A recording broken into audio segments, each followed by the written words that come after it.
And I realized only recently that I reverse engineer things and I would try to figure out why people didn't understand what I was saying. And it's because I was going from, say, right to left, like reading a book like the Japanese from the end backwards. I was kind of doing everything from that perspective. I couldn't ever go from left to right, and it still struggles today. I kind of almost need to know what my outcome is and then reverse engineer it backwards. And using AI allowed me to go, okay, if I'm suffering these challenges or this frustration, or I want to get this particular outcome, can you help me? And it would. And I was like, wow, this is like, for me, it felt like I had my best friend subconsciously sitting next to me who knew everything, and I could ask him without feeling that judgment. And yeah, it's been life-changing.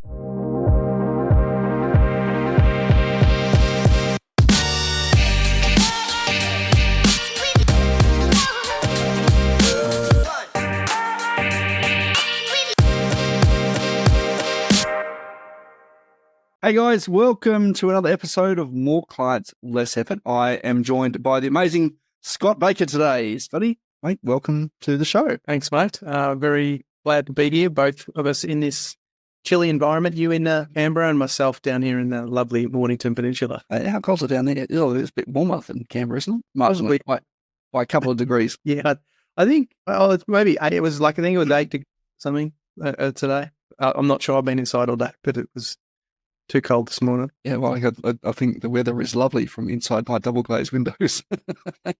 Now, guys, Scott is a passionate entrepreneur and the co-founder of RevGenHub.com, a platform dedicated to helping businesses bridge the gap between ideas and revenue-generating content.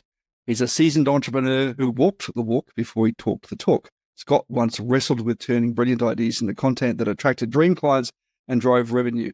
With a diverse background that includes running a multi-million-dollar retail business and winning the 2011 Hobie Fishing World Championships, Scott understands the challenges businesses face in creating clear and effective communication. Harnessing ingenuity and authenticity, Scott has turned his neurodiversity into a strength, overcoming content creation challenges to build a tool that offers a unique voice effortlessly to the world. All right, before we get into that, though, where does your passion for business come from? That's a really good question. I think when I was younger, when I was a little kid at school, I wanted to be a doctor, just all up until I was 17 and told you're not smart enough. I wanted to be a doctor, and I just had this passion that I wanted to help people, and it was in the health space at the time. And there was some influences. My dad was an ambulance officer. My mum worked in a hospital and casualty, and I just loved the stories they had and that I heard about them helping others. But they were also very entrepreneurial, so they were kind of what we'd call now side hustles all the time. My parents were in Amway for many years, and Mum had a plant, sold plants in-house, those plant things, and I really loved being around the people who were growing businesses, and and because I struggled at school with the comprehension and stuff, I was easily employed because I loved it. Doing the right thing, but there was always a struggle with the communication and the understanding, which is what made me want to become, I just fell into the entrepreneurial space because there was less friction in my day to day. I would say, mate, have you seen some doctors?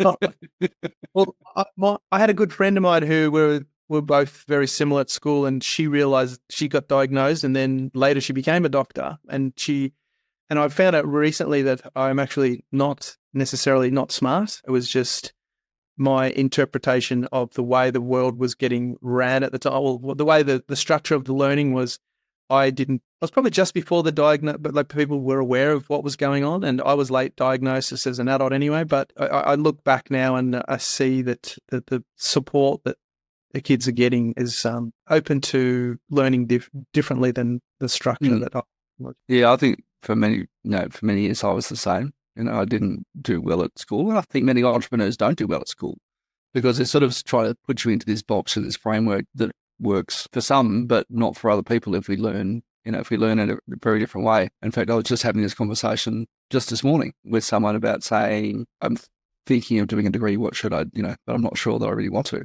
I'm going, in some professions, absolutely.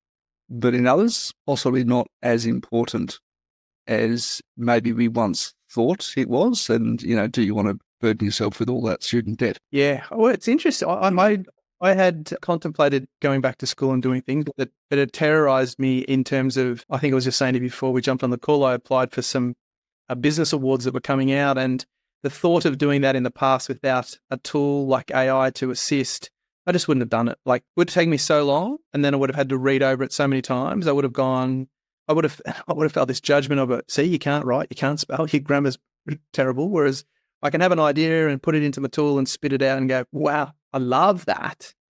Cool, I'm going to do more. And I don't know if that answered that question, but yeah. What was your first venture? And what do you think you learned from that? The first venture was a bit dodgy, but I was at high school and I saw these Mambo t-shirts that I loved, but I couldn't afford them. And I decided I was going to paint them. And then, and I was not a bad artist, as in, wasn't amazing, but I was, and then this, so I was painting them, wore them to school, and then kids wanted to buy them. And they're like, wow, these are so good value, but I hadn't put them through the wash. Quality control needed a bit of work. Quality control. It was with puff paint. I still remember how bad they were. But yeah, that was my first venture. Reminds me of one of my first ones. Bought Ugg boots. Went from a supplier in China and sold them at the local trash and treasure markets, right? So, little street market thing. I was flogging off their secondhand products. This is well before Facebook Marketplace or anything. You could sort of flog off your stuff that you didn't really want as much, or the sort of the free notice board where you put stuff out in your driveway, and not thinking about the fact of what size feet people had. Ended up with an astonishing number of size 15 Ugg boots. Then you put your shoes on and wear your shoes with your Ugg boots over the top almost. Yeah, I was like, I don't know what to do with these. Because we'd bought the same number of size 15s as H9s and 10s. That's a cool story, because I reckon that's a bit like the puff, not realizing, well, people might want to buy it, but are they going to want to keep wearing it? Or if you might like buying the same amount of 15s as you do 10s, which you probably sold 3 times as many 10s as you did 15s. So then some, more like 5 times or 6 times as many size 10s. I think that's one of the things we do in entrepreneurship, when we're launching business. And it doesn't really matter what age you are, whether you're 6 years old, whether you're sort of, 15, whether you're 25, whether you're 65. We do this stuff that as many business books as we could potentially read. Often we're not in a position to really understand, I guess, the nuances of where you're at with your skill set in the market that you are currently in, right? When we were doing these things with paint on T-shirts and Ugg boots, there wasn't an internet to go and sort of look up and say, well, what happens if this, and how should I run a business this way? I didn't necessarily have access to the sort of wealth of knowledge that we have now. And certainly I know you're playing very heavily in the AI space with some of the tools that you're now using, both for your marketing and in RevGenHub. The ability to process huge amounts of information that AI now offers didn't exist, No. Just 5 years ago, did it? Yeah, it's I think it's been fascinating for me in terms of the just the AI has been had a big impact on my personal life, on my business life, and just I'm a very curious person and always have been. And your reference there to books, like I've read hundreds of books, and all in the business space, all in the psychological, because I thought I was broken for so long. I was trying to figure out, well, there must be a way to communicate better. And my personality type is I want people to like me. And I was like, well, maybe the reason why other people have more friends than me is because they're better at being whatever. So I was always trying to figure out how, one, which sounds a bit embarrassing, to get people to like me, but how other people functioned and why they could seem to go through things, what seemed like from the outside, a lot easier.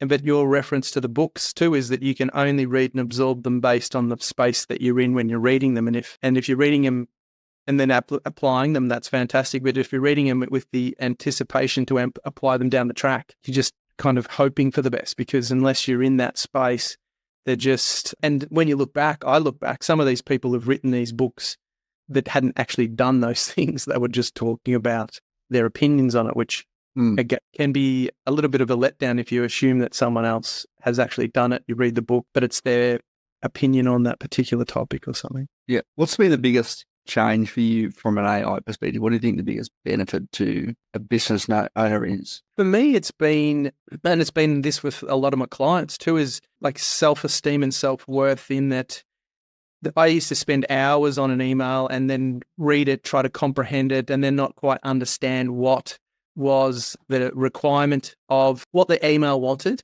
And now to have the ability to go, what is this person asking? Because of the comprehension. What are they asking? Oh, they're asking that. Oh, this is how I respond. And that gives me this sense of mini accomplishment of I don't have to be terrorized over an email for a whole day. And then other clients have been saying they feel like their self-esteems come because they've wanted to articulate what they do, but they haven't known how to. They've been very good at what they do. And I've used it for a lot of different things, but for me, when I started using it to help me deal with some challenges I was facing, I'd ask it these such curious questions and it would come back and it'd be just keep opening up. And it's that ability to ask AI something I'd never probably ask another human. Because is that just a sort of, I can ask this question without feeling sort of judged or? Totally. Yeah. Like I'm getting a little bit emotional thinking about it now. It's been in such a way that there was, when I was realizing that I had ADHD and being on the spectrum, there was a bit of, and I've known for a long time, but there's been some other lessons learnt along the way. And I'm grateful now because it's helped me build, because I've seen the world from a different point of view. And I realized only recently that I reverse engineer things and I would try to figure out why people didn't understand what I was saying. And it's because I was going from, say, right to left, like reading a book like the Japanese from the end backwards. I was kind of doing everything from that perspective. I couldn't ever go from left to right, and it still struggles today. I kind of almost need to know what my outcome is and then reverse engineer it backwards. And using AI allowed me to go, okay, if I'm suffering these challenges or this frustration, or I wanted to get this particular outcome, can you help me? And it would. And I was like, wow, this is, like, for me, it felt like I had my best friend subconsciously sitting next to me who knew everything and I could ask him without feeling that judgment. And yeah, it's been life-changing. Talk to me about RevGenHub. How did you sort of arrive at this idea that, there were people like you that also struggled with articulating their messaging and converting that into content that's actually kind of interesting?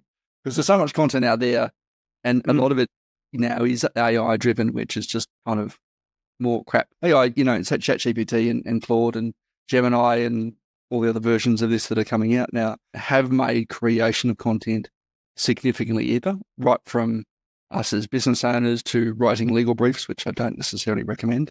Some funny cases involving that, to completing school assignments. I had a ChatGPT when I was at school. I would have a morass of mediocre content. And how did you arrive at that? There's a bit of a story, and I'll try to keep. What happened was I was speaking to my ADHD doctor about how I'd figured out that when my ex-wife, who I'm still co-parent with my kids, we're still close, but my ex-wife used to ask me to take the bin out, and I'd say yes. And it sounds a little bit embarrassing, but it was like she was asking me, can you take the bins out? And I'd say yes. And then a few hours later, they weren't taken out. And this would go on all the time. And she goes, I asked you to take the bins out. And I go, no, you didn't. You asked if I could. And she was thinking I was being rude. And so because that had caused such friction, and I know consciously that she was actually asking me to take the bins out, but my brain wasn't hearing it the right way. So when I asked ChatGPT, hey, when someone asked me to take the bins out, what does that actually mean? And it gave me 5 things, and 3 of them I was like, oh, I've been missing that. And I was noticing I was missing that with other clients. And it was really quite overwhelming to think, well, my communication has been at fault here. My new partner, I take the bins out before she asks me now, or she gives us You've set a routine. Ironically, mate, I think I've had the same conversation with my now ex-wife. Oh, really? Why didn't you take the bins out? I think you just asked me. Good. You didn't say when. No, and when I've said it to a few people, they've gone, but you know what she was saying? And I embarrassingly go, yes, I do get that now. But the part of it which was the turning point, is when I went, what else am I not understanding, or what else am I not hearing when someone asks me something? Because I realized I was a part of the problem of the miscommunication. So then when I was asking, I would then ask ChatGPT, so, hey, if this happens and this happens, what does it mean? And I was working with a really big client in the US, and we converted all these videos to testimonials, and I'd created a bot off the back of it type of thing that was every time the person created the testimonial, I would extract from it were they moving towards their goals or away from their goals? Were they male or female? How old were they? What country they were from? All based on the language they used, because I went, well, based on what they say and what they don't say, we can kind of identify that and put it into about an 80% thing. And it saved the person having to watch the 5-minute testimonial, and it had, these are the words to use when you talk to them, and these are the words to stay away from. And this is kind of what the product has that we can offer based on what they said. And that allowed, and I was like, wow. And that was done instantly. And that was in January last year when ChatGPT was popular, but probably for the early adopters. And what I mean by that is, it wasn't, if you mention it, when I started showing people what I was doing, most of them thought I was a weird wizard, like, you're making this up. Because I was wanting to show people what was going on, and I was wanting to see, is this like kind of real? And then what happened was, last year, my ex-wife wanted me to help her do a job resume, and she said, do you think it would work? And I went, yep. And she's trying to tell me what she wants. I said, look, I don't know how to do what you just said, but if you let me do what you want, I can solve that problem. So she was applying for a job. I created the resume for her based on the criteria. She had to send it to 2 people to approve. One person rang her crying, saying it's the greatest resume I've ever seen.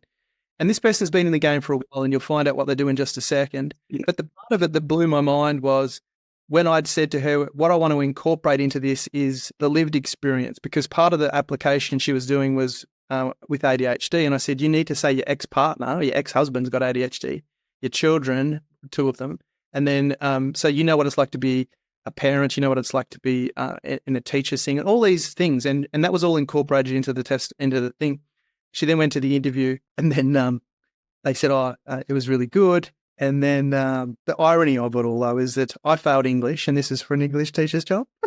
So I still have poor spelling, grammar, but AI has helped me be able to create a tool that helps people who are good to be good with grammar and spelling. And that kind of still blows my mind every second I think about it. It's like, how is someone who's not very good at spelling and grammar be able to build a tool that helps people get their ideas into this easy and effortless way?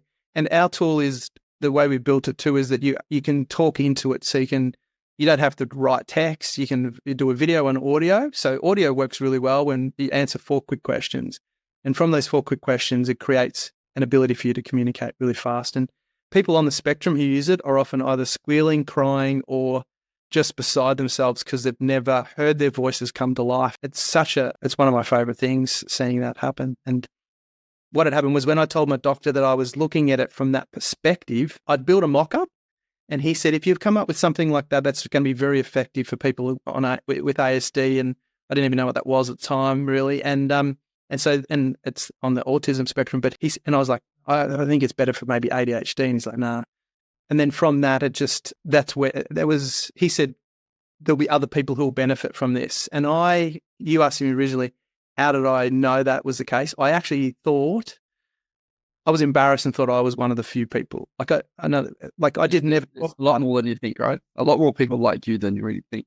I think there's a thing there, if I can just digress there, Scotty, and just drill in a little bit, that we often create a solution for a problem that we have, thinking that we're the only one, right? So I know the genesis for you of RevGenHub, and your exploration into sort of use of AI tools to kind of help you communicate with your partner better and understand them better, was originally for you, or for and often for like a loved one or something.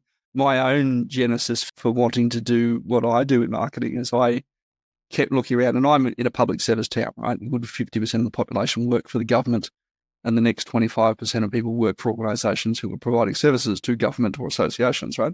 And so the business population here is really small. Now, government, generally speaking, pay really well for the skills, for the same level of skills. And it's very difficult for business to compete with the same level of pay. And I always looked at, just kept the message I kept hearing back from people was like, business is really hard. It's really, really hard to run a business. Like, but why? But why does it have to be hard? And I'm like, well, I'm going to solve that problem.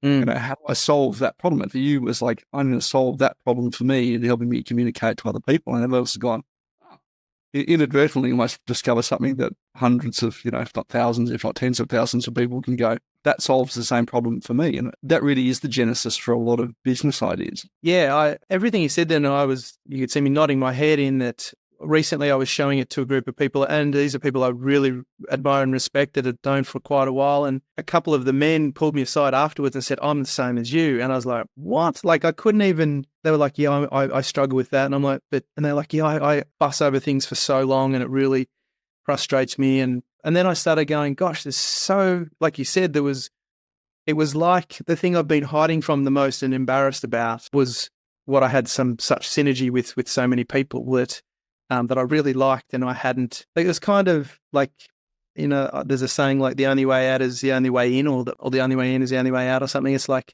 the thing that you're fearful of the most is kind of like the gateway, and having so many people, and like one of my highlights is when someone's answered the 4 questions and just to watch their face light up and to hear the words that come out of their mouth and then go, "Can I please use this in my content?" They're like, yeah. So it is. So I didn't know at the time, right at the beginning. And what had happened was, and you'll probably have experienced this, is what I did was when I was showing it to the market to say this is what I was doing, I built a personalized bot for the front end of a website, and it could answer every of the questions. And this was like back in January, February last year.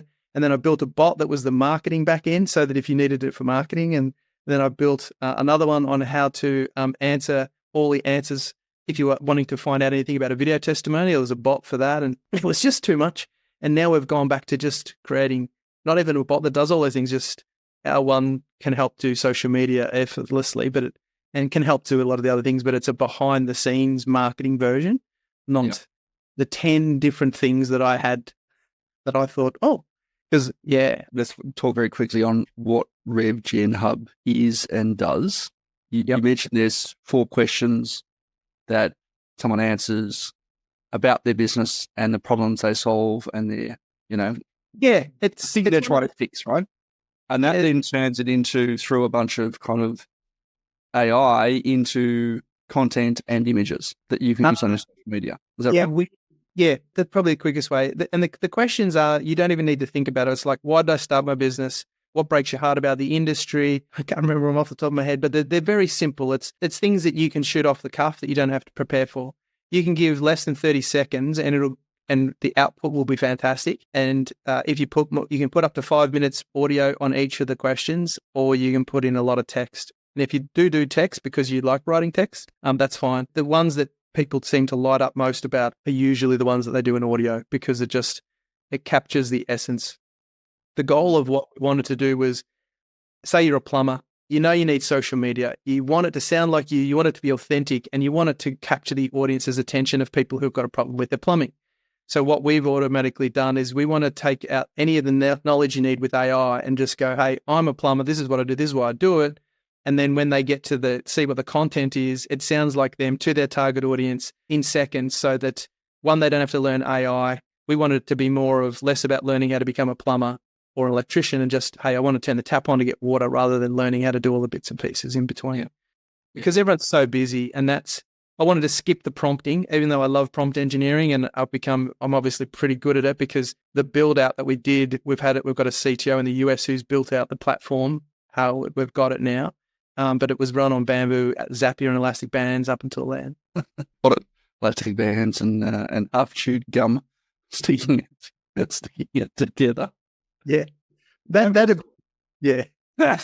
What's the system? RevGenHub's very new is new to the market, and obviously really crushing it for your clients, and particularly people who haven't been able to articulate their message in a coherent and succinct way, which I love, right? Because I know I often struggle. I struggle that with my own business, right? Amazing at it for other people, but in my own business, I'm like, am I just too close to the problem to be able to solve this issue? What is the system that you use in your business to promote RevGenHub out to the market that you're finding works really, really well for you? I know just before the call, we were talking about the fact you run a webinar and, you had like 60 leads off the back of the webinar. What are you finding really effective in terms of the system of getting RevGenHub to market? And share with us the details of how you do that. Yeah, it's a great question. We originally thought build it and they will come. That was the original thought. And then only that was the case, right? Yeah. And then we'd get people to go there and then they wouldn't know what to do. And we're like, isn't it obvious? And it's like, no, it's not. Like when you use it 100 times a day, it's obvious. But when you're not, it's a little bit.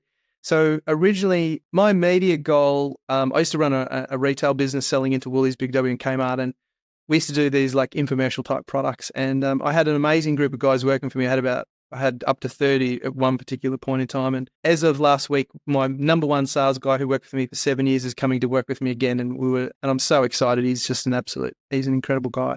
Mm. And the way that we thought, yeah, people will go see it and then they'll use it. What we're finding is it's quite weird. We'll jump on a call with say 20 or 30 people and whoever's the volunteer, just be careful, whoever's the volunteer falls in love with it instantly.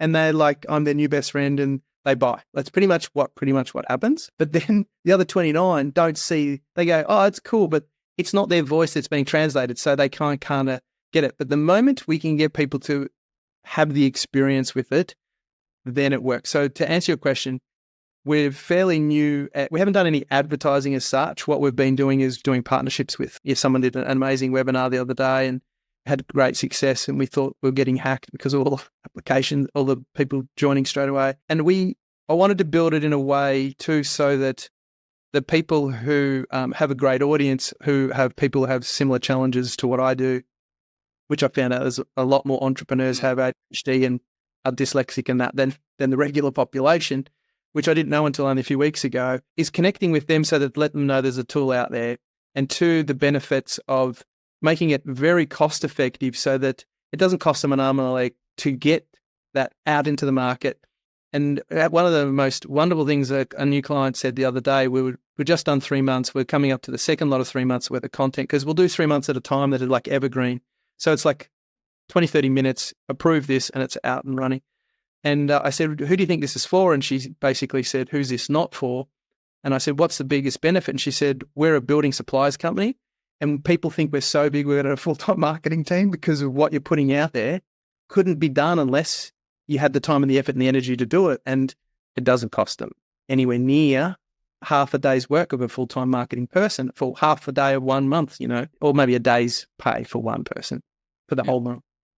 Yeah. So massive leverage in your webinar. I mean, let's go into that because that's clearly working for you where you're doing partnerships. What's your process around how you find those partnerships and develop them to the point where someone's prepared to put you in front of that audience? Great question. We're very early days. We were introduced to this particular individual through his business partner. He saw the tool, fell in love with it, presented it to his high-end clients, and they fell in love with it. And we had several customers come out of that. And then he said, would you mind if we talked about you on our webinar? Like we didn't even get to do anything on there. He just said, he spent about a minute talking about it, maybe 2 minutes. And I was blushing as how well he was speaking about it. And he was spot on. What I mean is he spoke, as he said, when you're too close, you sometimes forget about it, but he spoke from a very, like a great position on it. And that came about purely through just having meetings. And then what's happening is because he's endorsed it and he has such a great reputation as well, the people within that audience are now asking me to go and meet with their audiences that are quite big. And I've done several presentations to big audiences as well. And the interesting part is I've tried so hard to figure out how to sell stuff and to be better at selling and all this sort of stuff. And then now I have a product that when people get to see it, they fall in love with it.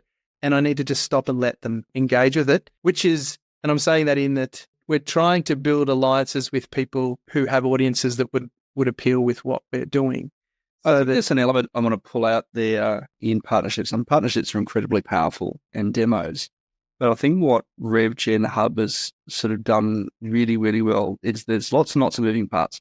And, I've been fortunate enough to see under the hood and, the iterations that you've gone through with the product. But ultimately, we're solving a really simple problem that has broad appeal in a really easy way. And I think that's what appeals to it when you say, hey, look, I've got, this problem that you have.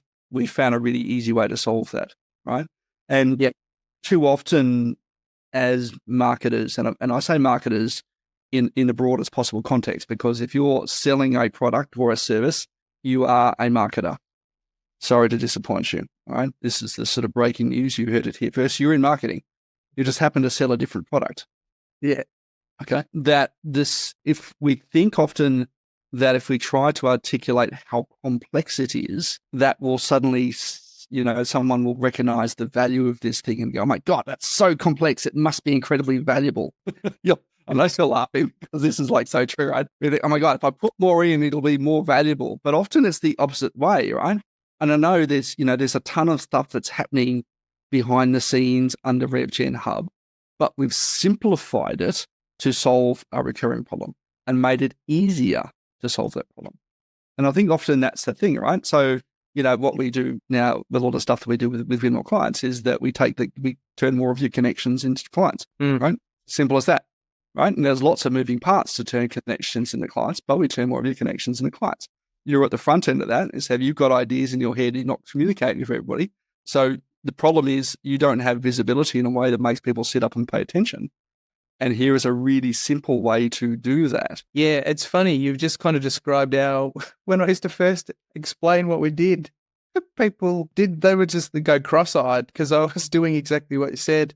And then when I started saying, imagine you had 3 months worth of content in your calendar that was going out, loaded across 5 platforms, how would you feel? And they'd be like, that'd be pretty cool. And I go, you just need to invest an hour of your time and we can have that done for you. And they're like, sign me up. And as soon as we did that subtle change to look at the bells and whistles and look at all of the stuff under the hood, like look at all the engine and all that. And people who hated AI, I've got a mate from primary school who hates AI, and he was bagging me on the golf course one day about how bad it was. And then he said, show me this crappy thing you've got. That's rubbish. And he was going to hang it on me, and I was expecting him to hang it on me. And he sits there and he's looking at the screen, and then he goes, I don't want to say this, but this is amazing. And I was like, what?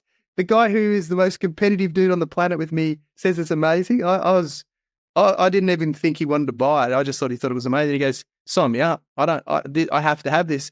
And I was kind of blown away because I think he felt like he'd missed the AI boat or the learning.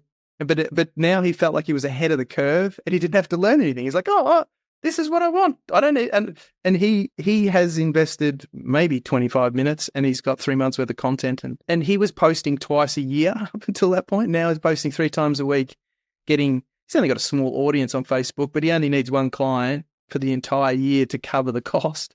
So it's and he's getting between 7 to 15 likes and that per post, which is just that top of mind thing. Like, you might have a friend who does a job, but you forget they do it. And if they're top of mind in your social feed, it might be, oh, yeah, Jace has got the fencing business and stuff. Yeah. Well, we often forget. I was actually talking to someone about this just this morning, right? David is a gratitude coach. And he's 74 now and he's been in it since he's 19. And he was talking about gratitude, right? And gratitude is this really important thing in human-to-human connectivity. But ultimately, we're getting to this point where people buy from people they like. Right? So what do we need to do that? First thing we need to do is actually need to be visible. Yeah. Not visible, no one can get to like us. If we can create content that connects with people in a slightly different way, we're going to tick that like box a little bit more easily. One of my clients is an amazing guy. He used to do Black Hawk helicopter mechanics, and now he does electric motors in the marine industry. And he offers a 2-year workmanship warranty on marine on his products, which in the marine space you don't often hear that as a warranty, let alone on workmanship. Anyhow, he hadn't had any claims in 8 years. But what we wanted to do is bring the reality of, here's a guy who's like Formula One quality electronic engineer coming to electronic motors for boats, bringing the aeronautical skill set into here. And just once a week, we would put a Black Hawk up and then talk about him. And I said, how's business? He goes, I'm up over 20%. And I said, what's that from? And he goes, the posts. Every single person rings and goes, I had no idea you're a Black Hawk mechanic. By the way, can you help do this with my boat? Yeah. And it was just such a lovely thing for him because he's so humble. He didn't know how to articulate it in a way that was like, well, I used to be this. And he would... the brown box syndrome, right? We put this content up thinking we need to be serious all the time, and sometimes actually being really vulnerable, putting these other interests up actually attracts more people to you than they otherwise would. No, I really appreciate that, Sharon. That's really awesome. Hey, let's pivot to wrap things up. I'm going to throw some quick fire questions at you that you don't know because you work better off the cuff. Let's go with this one. Who's been your most important professional mentor in your life? Someone I know or someone that I've learned from, do you think? Does it matter? I would say Scotty Bywater's been a huge impact on my life. He's an extraordinary human being on many levels, and he helped me get into the review space. I was talking to him about some ideas when I was working for someone else at the time, and he's like, yeah, sounds like a good idea, and he was giving me all the reasons why, and he's just opened the doors like I wouldn't know you probably without Scotty. And I'm looking back on probably the last stack of clients that have come through have all been introduced by Scotty. So I would say, and a lot of the most amazing books I've read have been recommended by him. And I started off on his database maybe 15, I was trying to figure it out the other day. It was 15 plus years ago, I think. And he reached out to me one day because I'd got him to work with a few of my clients over the years, and he was coming to Melbourne and caught up with a group of us. And he's just been he's just couldn't rate him highly enough. Yeah, well, if you want to listen to, we did an interview with Scott just a little while back in episode 46. So if you want to have a listen to that one, it's pretty good interview actually. Speaking of influencers, what do you think is the most important tool that you use on a day-to-day basis now? And obviously the correct answer is ChatGPT. But other than ChatGPT, what tool has made the biggest impact to your day-to-day? I would say I use my tool with RevGenHub.